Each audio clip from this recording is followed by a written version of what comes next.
الحمد لله نحمده ونستعينه ونستغفره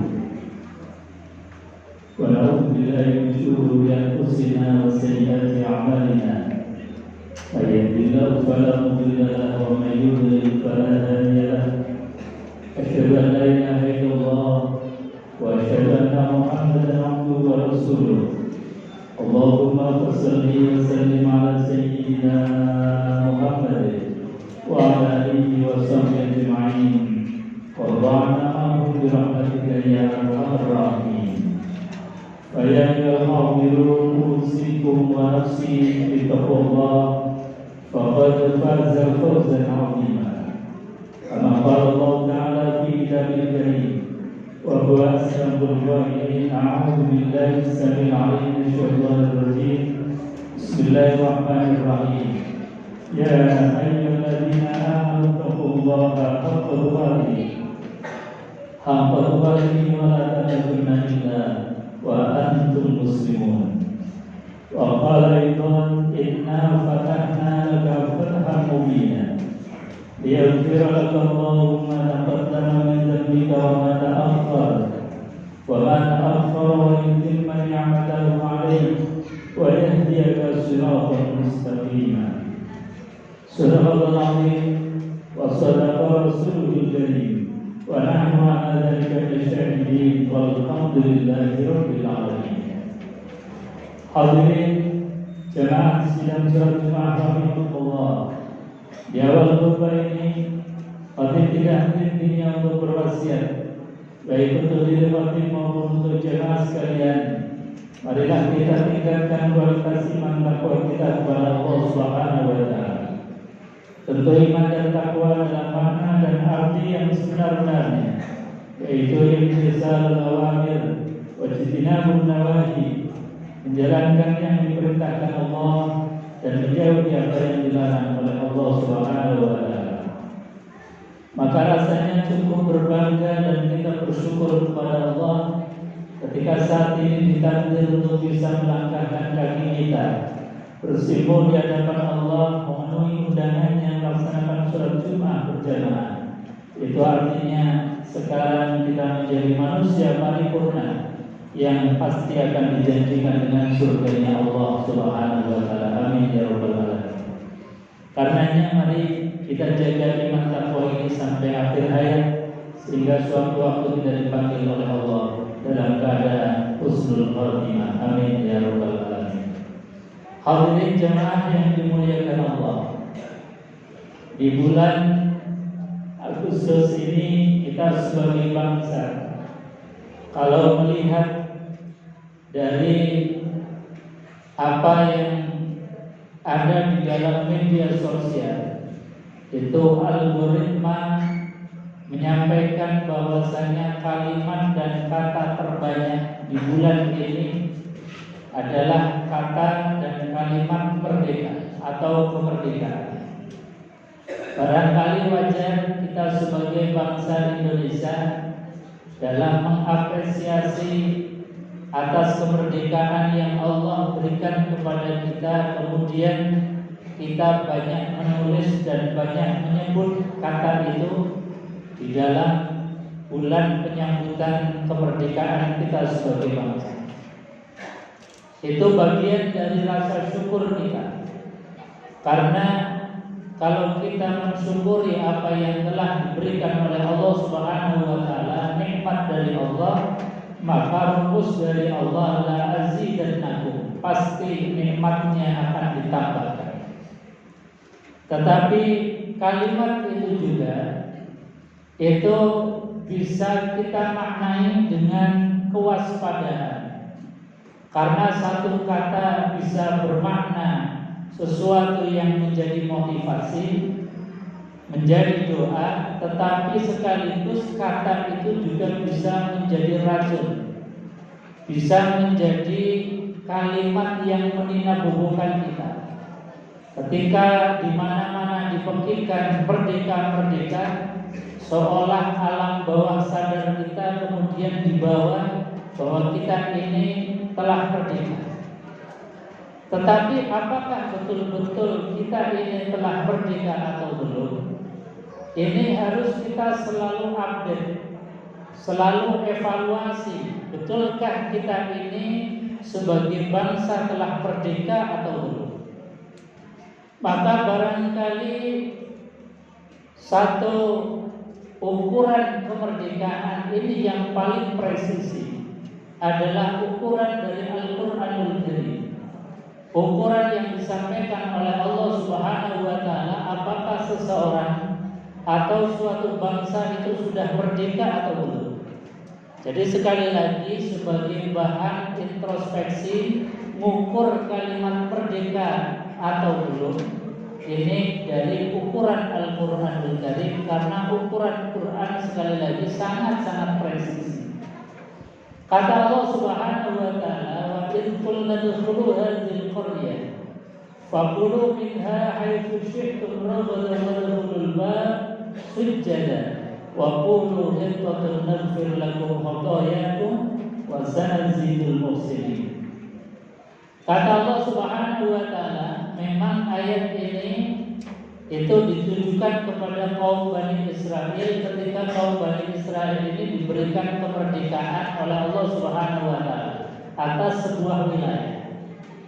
Maka kata Allah kepada mereka, wa idh qulna dkhulu hadhil qaryah, dan ingatlah ketika kami katakan kepada mereka, udkhulu hadhil qaryah, masuklah dan menetaplah di satu wilayah ini yang telah aku merdekakan kepada kalian.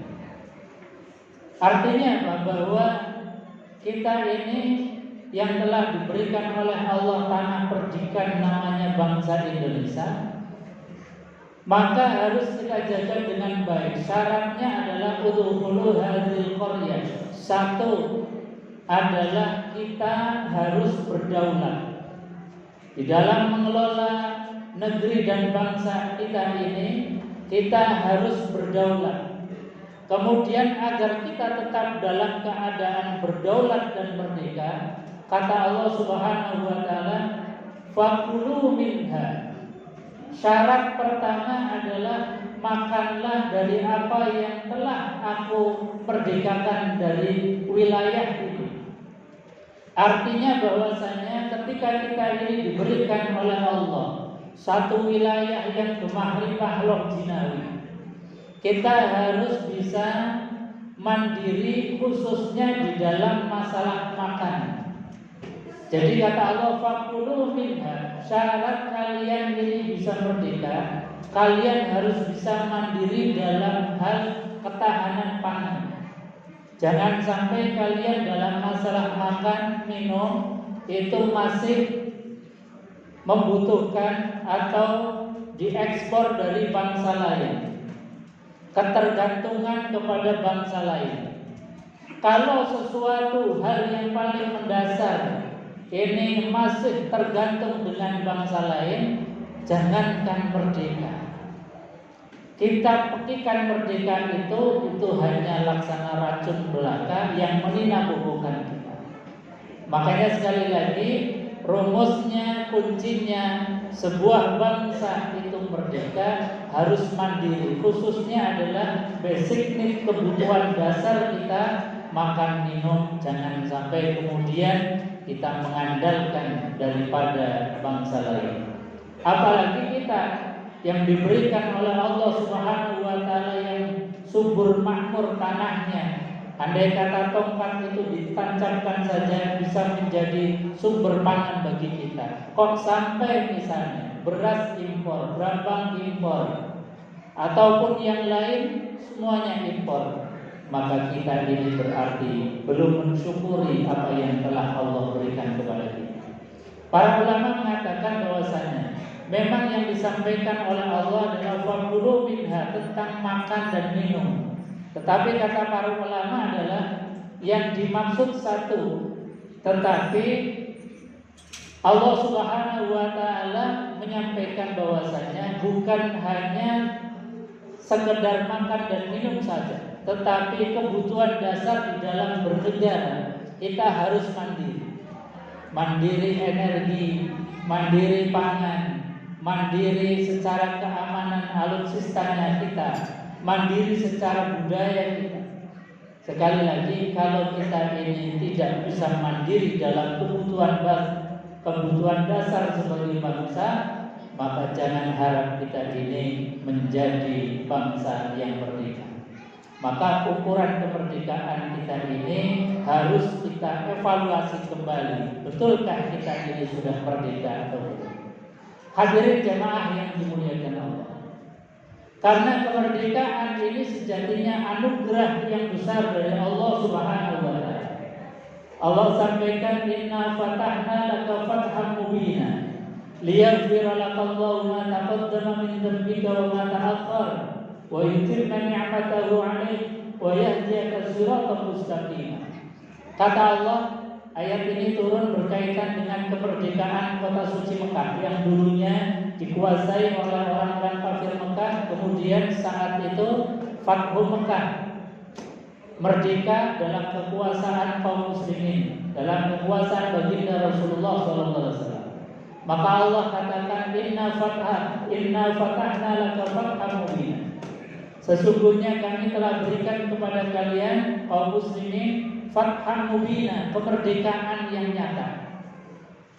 Maknanya juga kalau kita tarik dalam konteks keindonesiaan, kita telah diberikan oleh Allah fathan mubina, kemerdekaan yang nyata yang dilakukan oleh founding kita tanggal 17 Agustus 1945. Untuk apa? Satu, kata Allah, liyaghfira lakallahu ma taqaddama min dzambik, agar Allah mengampuni dosa-dosa kalian, baik dosa yang lalu maupun dosa yang akan datang. Kenapa merdeka ini bagian dari penghapus dosa? Karena biasanya orang terjajah itu satu adalah bodoh. Orang bodoh ini pasti gampang dikuasai oleh orang lain. Maka ketika orang itu merdeka, berarti dia sudah keluar dari zona kebodohan. Yang kedua, orang terjajah itu biasanya malas. Orang malas itu pasti mudah untuk ditindas. Maka ketika suatu bangsa itu bisa memerdekakan dirinya, berarti dia sudah waras, berarti dia sudah berbasik dengan ilmu, berarti dia sudah keluar dari zona kemalasan. Maka pantas ketika sebuah bangsa dimerdekakan oleh Allah, tujuan utamanya adalah liyaghfira lakallahu, agar Allah itu mengampuni kalian yang dulunya malas sekarang jadi semangat, yang dulunya bodoh sekarang jadi berilmu. Maka tugasnya kita kembali adalah jangan sampai kemudian negara bangsa kita yang sudah diperdekakan oleh Allah gara-gara kita malas untuk belajar, malas untuk menjaga kemerdekaan ini, kemudian terjajah kembali oleh bangsa lain, oleh orang-orang yang ingin menguasai aset dan juga sumber daya alam kita. Maka sekali lagi momentum 17 Agustus ini kita jadikan sebagai koreksi dan juga sebagai kocok benggolo kita. Benarkah kita ini sudah merdeka? Kalau sudah, kita syukuri, kemudian kita jaga, jangan sampai dijajah kembali karena kemalasan dan kebodohan kita. Ini tujuan Allah memberikan kemerdekaan kepada suatu bangsa. Satu, liyaghfira lakallahu ma taqaddama min dzambika wa ma ta'akhkhar. Yang kedua, wa yutimma ni'matahu 'alaik. Kemerdekaan adalah dalam rangka menyempurnakan nikmat kalian. Karena sebanyak apapun harta kita, kalau badan terkurung, kalau badan terpenjara, itu rasanya tidak nikmat. Kenikmatan itu bisa kita peroleh dengan sempurna manakala kita merdeka. Kita punya uang, mau beli makanan apa saja, tidak ada pantangan. Itu namanya merdeka. Tapi kalau kita ini sudah terpenjara oleh penyakit kita punya uang, tapi mau beli makanan nggak berani makan. Kita bisa beli apa saja tetapi nggak mau mengkonsumsi. Itu namanya terpenjara. Itu namanya nggak merdeka. Maka kenikmatan tertinggi setelah iman dan takwa Allah titipkan di dalam hati sanubari kita adalah nikmat kemerdekaan. Bahasanya Al-Quran adalah wa yutimma ni'matahu 'alaik. Kemerdekaan adalah dalam rangka menyempurnakan nikmat kepada kalian. Yang ketiga, wa yahdiyaka siratan mustaqiman. Kemerdekaan adalah juga menjadi sarana Allah memberikan hidayah kepada kita. Karena dengan merdeka kita mudah untuk belajar. Anak-anak kita sekolah juga tidak ada rasa khawatir. Ketika kita ini mau belajar di mana saja, tidak ada masalah, tidak ada halangan. Maka ketika kita ini diberikan kemerdekaan, tetapi kita tidak mendaya gunakan akal dan pikiran kita untuk belajar, maka berarti kita tidak mensyukuri apa yang telah Allah berikan kepada kita, yaitu nikmat kemerdekaan. Maka sekali lagi, untuk mensyukuri nikmat kemerdekaan yang diantara tujuannya Allah adalah memberikan hidayah kepada kita.